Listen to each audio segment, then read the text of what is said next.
Like coming through the rest, like as trade deadline was wearing down, I'm like, the Celtics could make another move here. I don't know what it could be. They could package Pritchard and Gallo. They could look to move on from Grant. There was multiple avenues that were rumored to have been explored, but there was enough room on that roster to bring someone back. It didn't happen. So now I'm expecting a buyout market pickup using most likely going to be the DPE.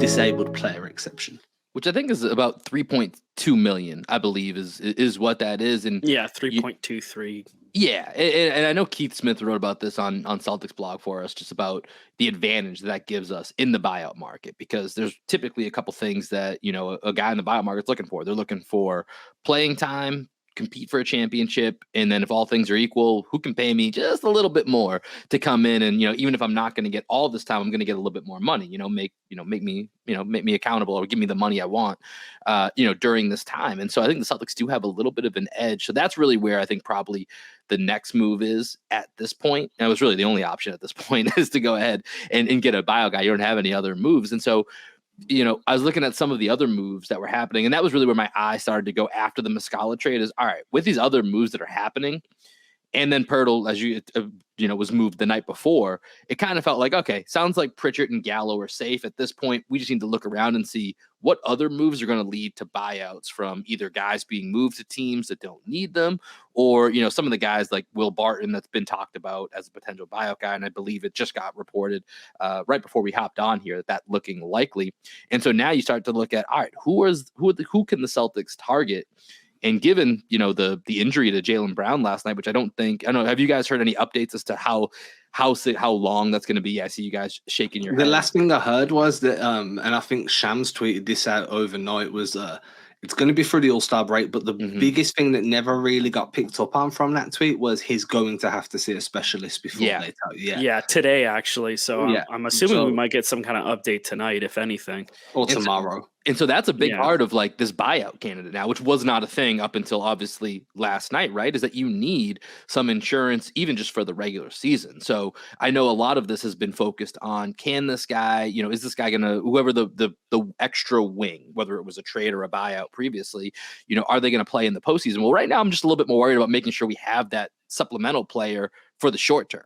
And so that's when you start looking at the candidates that might be out there, the Will Bartons, the Danny Greens, who was moved today, the Terrence Ross, who potentially might get bought out. And now they're going to have, at least in the interim, some opportunity to come in and play immediately to help supplement those missing Jaylen Brown minutes for, we'll see how long that time is. But that's another factor that's going to play into the Celtics pitch of, hey, come compete for a championship, and you're going to have an opportunity to shine right away because we need to fill these Jaylen Brown minutes.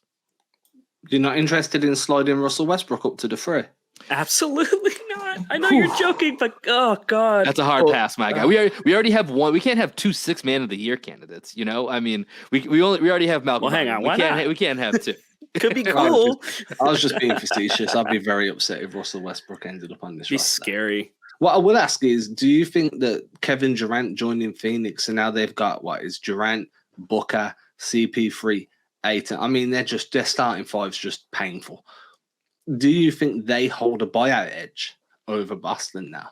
Because coming into today, before that trade happened, and I say today because the trade happened at 6 a.m. my time, I was like, no one has more of a compelling offer sheet for a buyout guy than Boston. Like, not only do you get paid more, but you're going to be on the number 1 team in the league with the best chance of contending. All of a sudden, Phoenix can come in like, yo, you want to play back up to KD, Book, CP3, Ayton? We got them all. Like, you just name Western Conference guys. We've got a lot of them. I feel like that could be an issue where Boston might miss out on their primary target because Phoenix go and get them.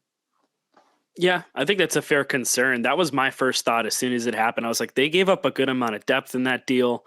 It definitely worth it because it's a player of KD's caliber. And now you're at a point where your top 5 is so stacked that you're going to be able to convince a lot of free agents that hit the buyout market of, going over. I know Terrence Ross is a guy that's potentially a buyout candidate, and there's a bunch of other guys who are going to probably hit hit waivers on this buyout market in the next 24 to 48 hours. So I think it's good that the Celtics were already, even days before, tied to Will Barton. That gives me like some kind of confidence that something's going to happen there as they're working out that buyout between him and the Wizards. But there should be some concern. But I think the one thing that helps is the Celtics being in the East right now. The Nets aren't going to really be a problem or not like a serious contender.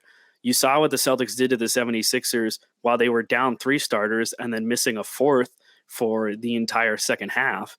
Right now, it feels like it's probably a 2 or 3 team race in the East. And if the Celtics are where they're at right now and they have the most money to offer, I think they still should be able to get the guy they're at. And if it is Will Barton, then I think they've got a really good chance of netting him.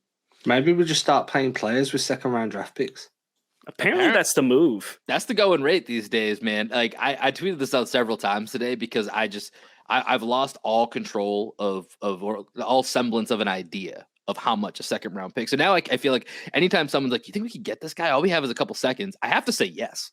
Like it's got to be an option, right? Like just how many do you have? Because apparently you can throw a certain number. I mean, even if you look at the Josh Hart deal, which I loved for the Knicks, by the way, last night, that conditional first round pick or protected first round pick, if that doesn't convey, it becomes 4 seconds. So there's 5 or 6 deals today that were just 3 to 5 and ranging from anywhere from 3 to 5 second round picks that we're sending players all over the league. So the equity of the equity of a second round pick has never been higher, apparently.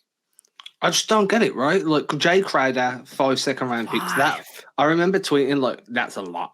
But then I'm like, then you think, who else went for 5 then? There was somebody else afterwards. Gary Payton. Gary Payton went back. And I'm like... Wiseman, technically, or Wiseman/Bay in that mix. Yeah.